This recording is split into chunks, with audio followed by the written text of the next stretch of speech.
Our next speaker, Anna Winestein, is an expert on Russian dance, and she'll be speaking to us about icons of the Russian dance. So please join me in welcoming Anna. Thank you, Valerie, for that introduction. I'd like to just caveat and say that I'm really much more of a specialist on Russian visual art and the aspects of Russian dance and theater history that sort of connect with it. So I can't really claim to be an expert on Russian dance, but I do know a thing or two about it. So today I'm talking about Russia's icons of dance, and it's a little tour through some of the prominent dance personalities, Russian dance personalities in the West in the course of the 20th century. I just want to introduce you a little bit to how they used how they engaged with fashion off stage and how they used that in the marketing of their brands, really, and how that interacted with their stage personalities. Now, there tends to be this perception that Diaghilev is the one who brought, Russian ballets and Russian ballerinas to the West, but that's actually not really true. There were a number of dancers who were already appearing in Paris and even in New York and elsewhere, before he inaugurated the Saison Russe. And in fact, he was very much dependent on some of these participants and sometimes having trouble getting them, booking them. So in the early seasons, both Pavlova and Karsavina, he had to sort of juggle their schedules with other impresarios who were bringing them abroad and contend with their personalities. So, but the first actually prominent Russian dancer to sort of appear on the Paris stage today wouldn't even be really, she wouldn't be considered a ballerina. She was Natasha Trukhanova. And her ballet training basically was 3 years of private lessons with one of the ballet masters at the Bolshoi while she was in drama school. And, finding her options rather limited. After she graduated, she went to Paris and sort of took the place by storm, starting out in music halls and moving her way very quickly to the stages of the Paris and Monte Carlo operas. Now, she did so by harnessing the power of the media and, really capitalizing on, on her aesthetic charms, if you will. And she was very happy. She was very happy to appear in advertisements for furs and clothing. She's very rarely depicted in traditional ballerina costume, and she looks rather silly when you see those photographs, and critics were really not very impressed. She rarely, if ever, danced on point. She was a character dancer, and so she danced in a variety of exotic costumes and on sort of flat shoes and sometimes some slightly heeled shoes. But this was sort of the first Russian ballerina that the French, sort of theater-going, ballet-going public was introduced to. Now, she stands in stark contrast to somebody like Matilda Kshesynskaya, who was, the dominant ballerina at the imperial theaters in this time, and who was very much at the other end of the spectrum with her involvement with the imperial various members of the imperial family, allowing her to not only be a dominant figure on the stage in terms of her dancing, but to really step outside of the imperial bureaucracy that was present.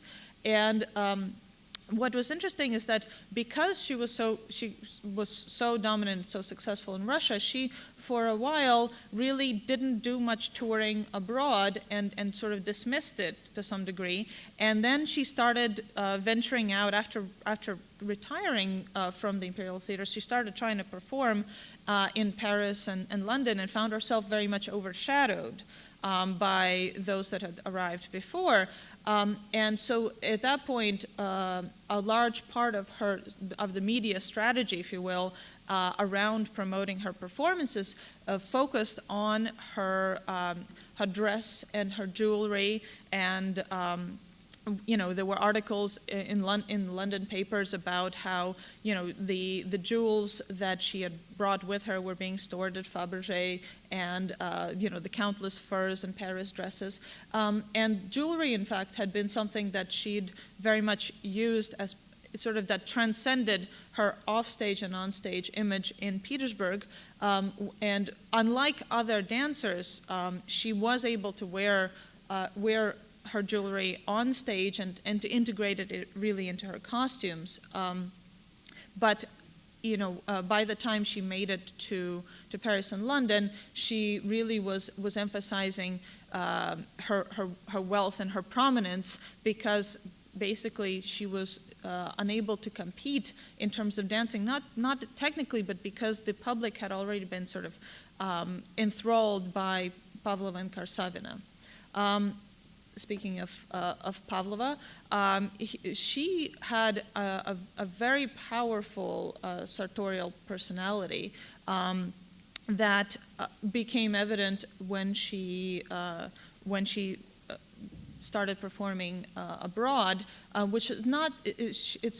She was much more subtle about it while she was in Russia, but beginning to appear in Europe in 1907, she started to acquire a prominence and followers, and she had the opportunity to buy. She very much favored the dresses of Fortuny, and she performed briefly with Diaghilev, but she established her own company in 1911, and thereafter the success of that company was very much hinged on her visibility. So she was a master of promotion, and she, for example, partnered closely with Selfridge in 1911 when an article was placed about a whole shopping spree, a very lengthy article about a shopping spree she had taken at Selfridge's, and Selfridge in return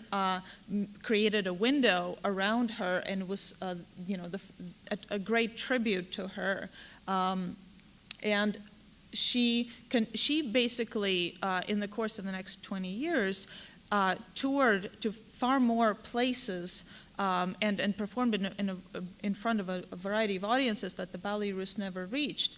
And she really, she achieved the prominence and the level of film stars. And in fact, in 1916, she made her first film, and you see her here with Chaplin. And this was the sort of the iconic level to which she attained, and she had a great sort of a body confidence that appeared in her in a lot of her photographs, and she favored very sort of sleek outlines. And pardon me, I've lost my computer notes. Now, in contrast to her was a figure like Ida Rubinstein, who also took part in the early Diaghilev seasons, and then quickly left to establish her own performing career. And she, of course, had this remarkable, very androgynous figure. She had no formal training in dance except for some lessons with Mikhail Fokin, and she really was not a dancer as much as a mime in terms of her on-stage performing style. But she very much captured the imagination of designers like Leon Bakst, and unlike the other dancers, she had private means. She was a scion of a wealthy family, and so she could afford to control her image and to buy the finest clothing. And she, went through all the Paris couturiers, and in fact, also was able to commission works for the stage for her to feature herself, including by Gabriele D'Annunzio, and she alternated between sort of an Orientalist sensual fantasy. Pardon me.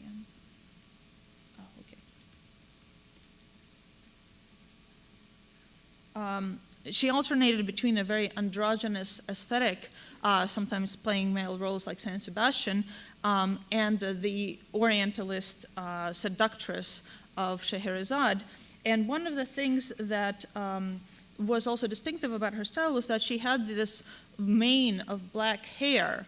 And at this time, many women would sort of put it up, but Bakst really highlighted that wild, untamed hair of hers. In Scheherazade, he actually dressed her in a blue wig with gold braids that started a fad for colored wigs, and it resumed in 1913 when she donned another colored wig in Pisanell.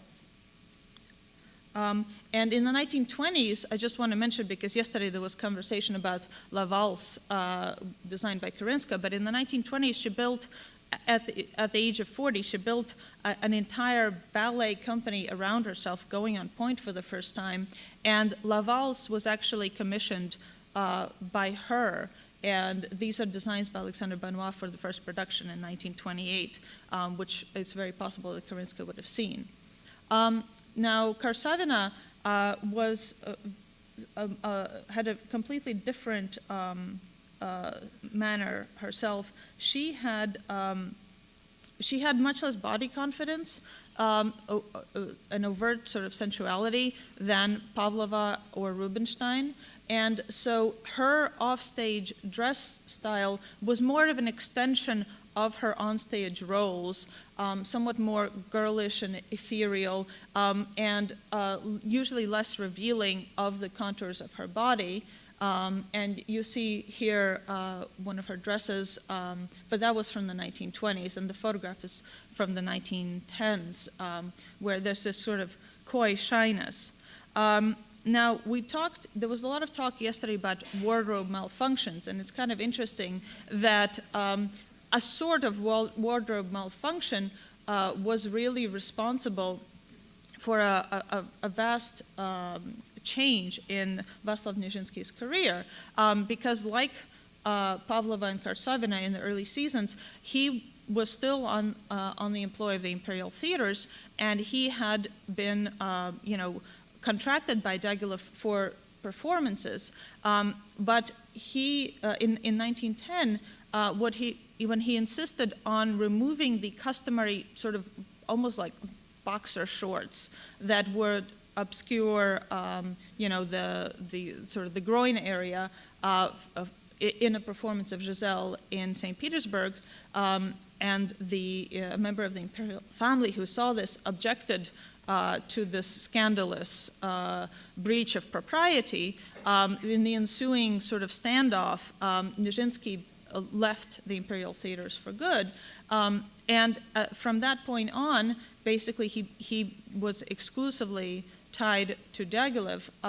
And what's interesting is that this suited him just fine. He did not want to go through the same process of promoting himself and controlling his image off stage the way that the female dancers had done, and that had allowed them to perform with different ensembles and companies and backed by sometimes, not troops, but small groups of dancers that they would hire. So he was exclusively locked into Diaghilev, and as a result of this, you don't see, he doesn't have very much of an image off stage. He was subsuming himself into his roles on stage, and so the kind of the influence and the visual legacy of him is more through illustrators depicting him in his roles.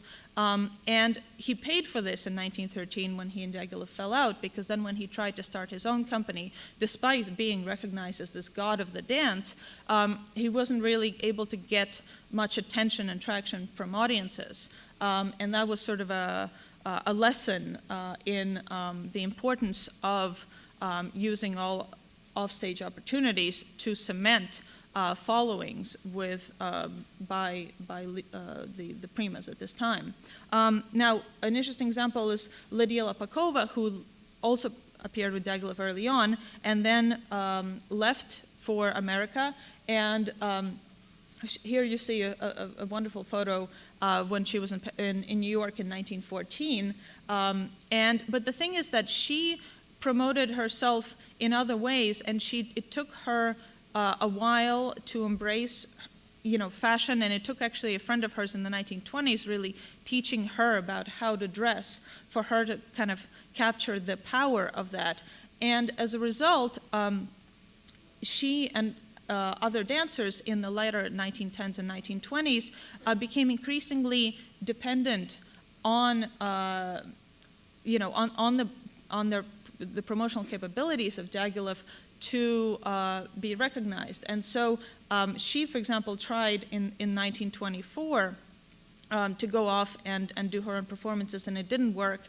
And she was not really able to engage with the media in the way that she needed to be able to front a company or to sort of draw on her own. And the same thing happened to Olga Spasivtseva, who was one of the dancers to come out of Russia in the wake of the revolution, and who was heralded as sort of the successor to Pavlova, but who was extremely shy off stage. I mean, it's possible that early in her life she might have been assaulted, and so she was pretty much always photographed on stage, did not really interact with the media, and flittered around from company to company, and had a sort of a hard time getting adjusted. Now, in the 1920s, really, because the centrality of the star dancers had declined in their critical contribution to box office receipts, because it was now more the company as a whole and the productions that were driving it. It was much more likely that dancers, leading dancers in the Ballet Russes would be wearing Chanel on the stage rather than off the stage. And so you have Le Train Bleu here, but you also have Danilova saying that they'd buy a dress and wear it out, pass it between members of the company when one of the members of the company was with a British aristocrat, and she bought her clothes. She would then pass them on. So the choices that Diaghilev's female dancers in the 1920s were able to make in terms of their style were very limited, because he paid unreliably. The contracts were much less advantageous than those that people like Karsavina and Pavlova had been able to conclude in the pre-war years. And so you don't really see as prominent depictions of Diaghilev's dancers off stage in some sort of flamboyant outfits and a sort of defined sartorial identity for them. However, one of Diaghilev's dancers in the 1920s was able to build a very much distinct image and a strong personality in the 1930s and beyond, through actually the use of television. Alicia Markova, who was herself not Russian, she was British, but who had studied with Russian teachers and was obviously Russianized in terms of her name, and also very influenced. She was kind of put under the wing of Balanchine and Danilova in the 1920s in the Diaghilev company. She, on one hand, she found herself at loose ends after Diaghilev's death, and she didn't have really many opportunities to dance in London. But in 1932, she did something that was very pioneering.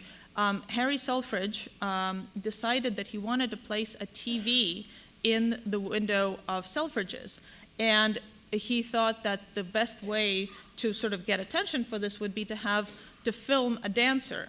And Markova was the dancer that agreed to perform, and so she was the first dancer filmed for TV on a 12 by 12 square foot space, where she could only do certain types of dances that involved very compact and sort of side to side movements. But she discovered in that a means of promoting herself and dance that really blossomed. And throughout the 1930s and 40s and 50s, she appeared frequently. She was filmed frequently for the BBC, for NBC, and that allowed her to sort of catapult to more prominence, as well as her performing with the Ballet Russes Monte Carlo and other companies. And she was constantly traveling. She was performing with different companies, and she was very communicable with the press, and she was happy to be photographed and interacted with them. Because she was traveling, she had to maintain a very simple sort of dress style, and she was very much influenced by sort of Chanel's simple the little black dress was something that was a go-to for her, and very simple and bold accessories. And she gradually came to acquire a sort of a confidence and an interaction with the world of fashion. And here you see photos of her by John Rawlings for Vogue, made in the 1940s. The one of her foot is particularly sort of famous. Now, in the meantime, after Digilev's death, it took some time for the Ballet Russe to be sort of reconvened by Vasily de Basel, and one of the central. De Basel felt that there needed to be, de Basel and his choreographer in the first year, Balanchine, felt that there needed to be a new focal point for the company in terms of performers. And so it was Balanchine who assembled the so-called baby ballerinas, Tatiana Rябушинska, Tamara Tumanova, and Irina Baronova. And they were nicknamed that by Arnold Haskell, the great ballet critic, who really helped foment balletomania in England. But the baby ballerinas, even though actually their ages were slightly underestimated, so they were actually a little bit older than the newspapers claimed that they were, but still, I mean, they were just children. They were touring around with their mothers, and they were very much sort of in the early years under the control of de Basel and the sort of the company's operation. And so it took some time for them to grow into their bodies, to grow into personalities as women. But this is a very sweet shot of them and some other members of the company on the beach in the 1930s. So you have this transformation of somebody like Rябушинska from kind of the much more wholesome and simple and girlish to sort of much more of the temptress. And Maurice Seymour, which was actually a photo studio run by two brothers in Chicago, it's very interesting to watch the photographs by Seymour of the baby ballerinas in the 1930s as they transition into womanhood. But it was really at this time difficult for them to display very strong and independent personalities because of the priorities of the company, and it took sort of the split of the de Basel company in two to allow them to have individually more prominence and to kind of go beyond and really have a style personality beyond the stage. But somebody who left the Ballet Russe earlier, Vera Zorina, who was actually, again, a Norwegian dancer, but who had trained with the Russian dancers and who performed between 1934 and 36. She had a passionate affair with Massin while she was at the company, and perhaps because of that and other considerations left in 1936. And in 1937, she rose to completely new prominence in a production of On Your Toes, in the London production of On Your Toes, which had been choreographed by George Balanchine. And she, already in about 1937, she was taking part in a lot of fashion shoots. And what's interesting is that in this shot on the left, actually, she's wearing this bolero jacket that was her own, that she had acquired in Spain from a bullfighter. And so she was not always being styled for these fashion shoots by somebody else, but she was choosing her own outfits, and she She was actually spotted in 1937 in the London production of On Your Toes by Samuel Goldwyn, and he signed her for a 7-year contract, brought her to Hollywood. So she was the first of these dancers to really have a major film career. And in that, then she came to be dressed by Hollywood, designers, and sort of came into her own.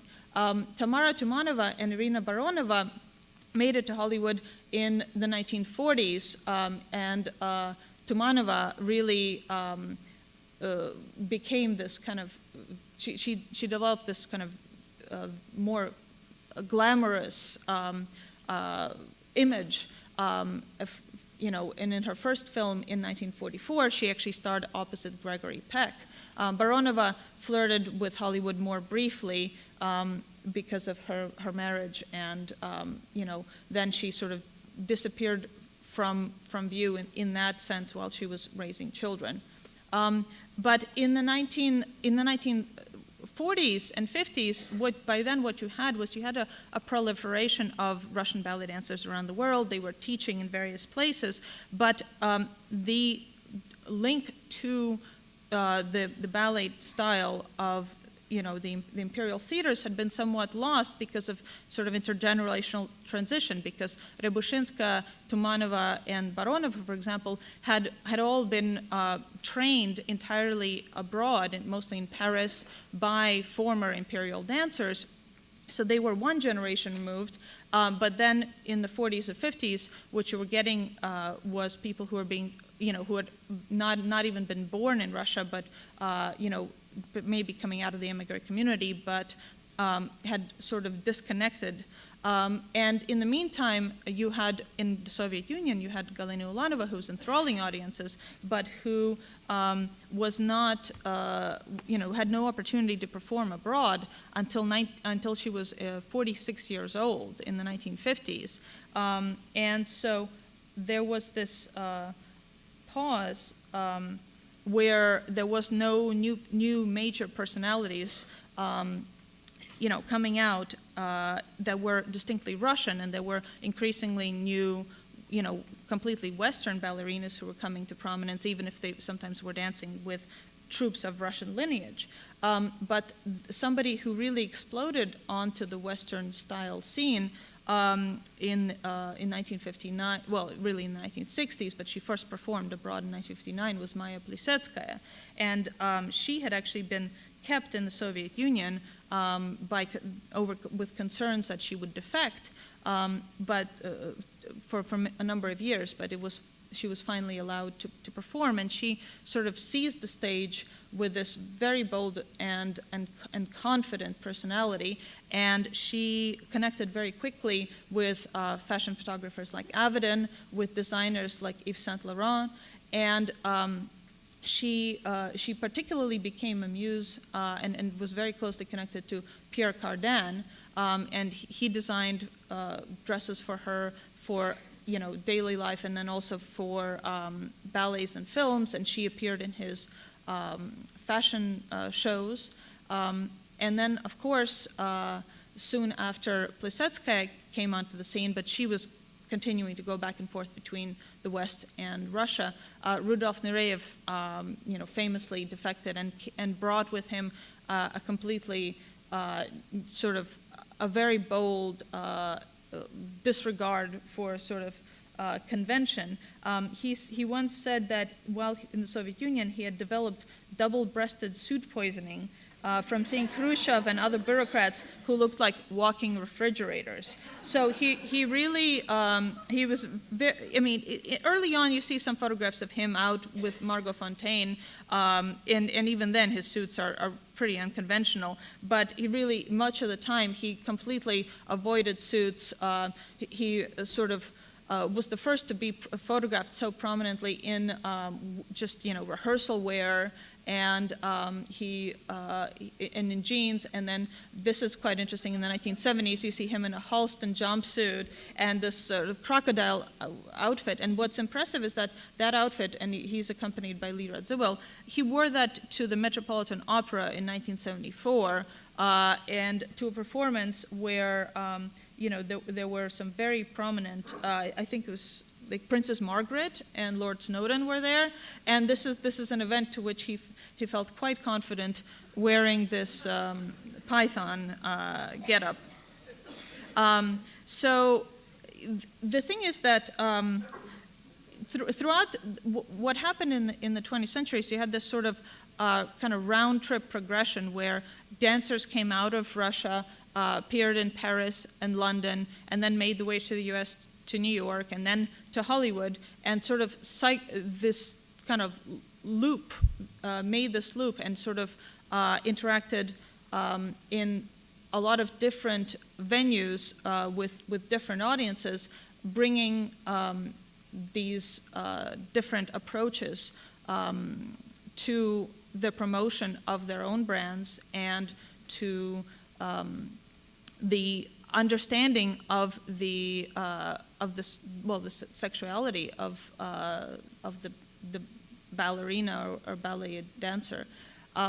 So it's very hard to generalize anything about all of this as a whole, but I think that they, you don't really see the kind of the traditional ethereal image of ballet, that romantic style. You don't see that continuing into their offstage personalities very much, except for with Tamara Karsavina. In fact, they wanted to sort of, insofar as they could, and I mean, Danilova said she would do anything for fashion, but she had at the same time, she had a lot of limitations on what she could do for fashion, and she had to sort of improvise with more economic means. But those that could explored as broadly as possible their dress sense and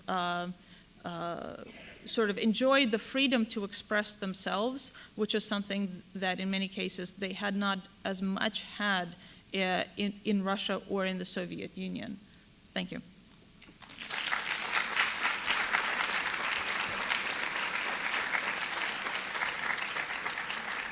Any questions? I've got a question, Anna. Is this on? Is this one on? Yes. Yes. Okay. I have very clear memory of Nureyev going through the lobby at Juilliard once, back when I was teaching there, and he was swathed in furs and velvets and big fur hat and totally glamorous, but also very sort of barbaric and Eastern. And I wonder, do you think whether this kind of almost a Western cliche of Russia as being this sort of barbaric yet glamorous Eastern empire is something that some of the other Russian ballerinas also exploited? Well, I think Rubinstein, to some degree, she exploited it, but I'm not sure she exploited it. I think she embodied it, perhaps more instinctively.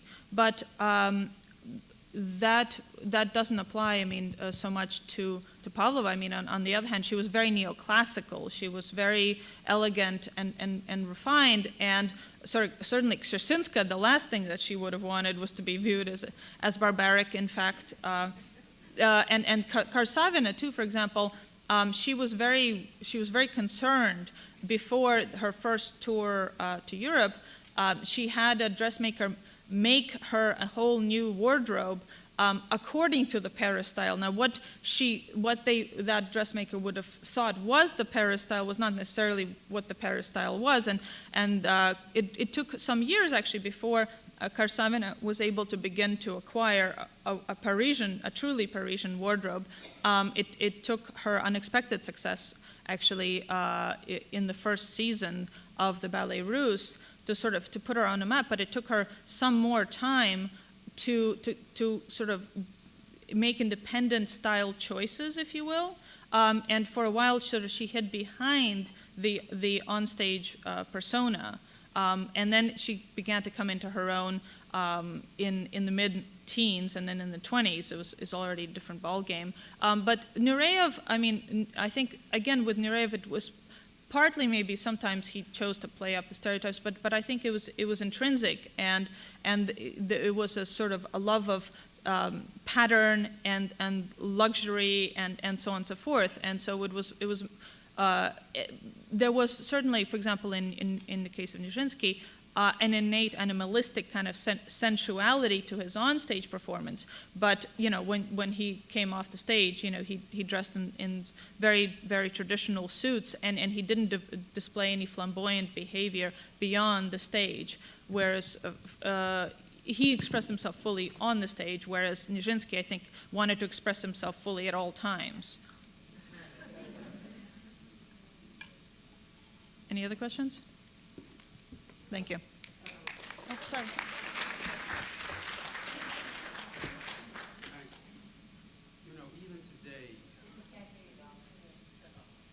Even today, the passion and power of Russian dancers is so much in evidence. And so I was wondering if you could talk about, what the historical and cultural factors may have been that lead to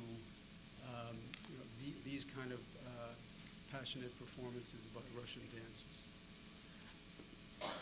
Well, I think that so the question was what is the source of the passion and the power of Russian dancers' performances? I guess, is that correct? That's the question. Well, I think that some of it is sort of the process of selection. So the people that we're looking at that rose already to that kind of visibility and prominence had to go through, in many ways, a very grueling system. And so to be able to survive it and to retain a sense of individual personality, they had to sort of find things that would sort of drive them and motivate them. I think more so to stand out than in in other traditions. I feel that like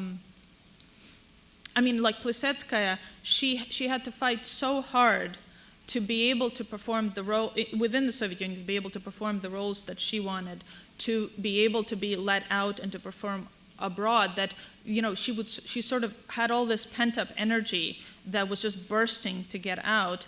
And with Nureyev, actually, I think there was a similar thing that I think in the Soviet, the kind of Soviet imperial bureaucracy, and in the age of the Russian Empire, that bureaucracy as well, the strictures of the training and the theaters and the way that the path to the stage and to the performance meant that the people who really broke into the leading roles, I think, were to some degree self-selected and very driven, and that this expressed itself in their onstage performance. Just one follow-up. I think about Pushkin and I think about Rachmaninoff. And there just, to me, seems a passion in the works of those artists. That I see again in the passion of the dancers. So, what you said really, I think, speaks to the political situation. But I'm wondering if there's also something, it seems, endemic to the culture that produces these kind of passionate performances. Well, I think that there was certainly an emphasis on the expressiveness rather than just athleticism of dance.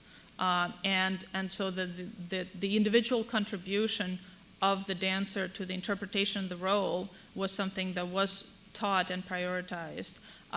And so that search for then that interpretation, I think, was something that dancers went through and that they brought to the table as well. Thank you. Thank you.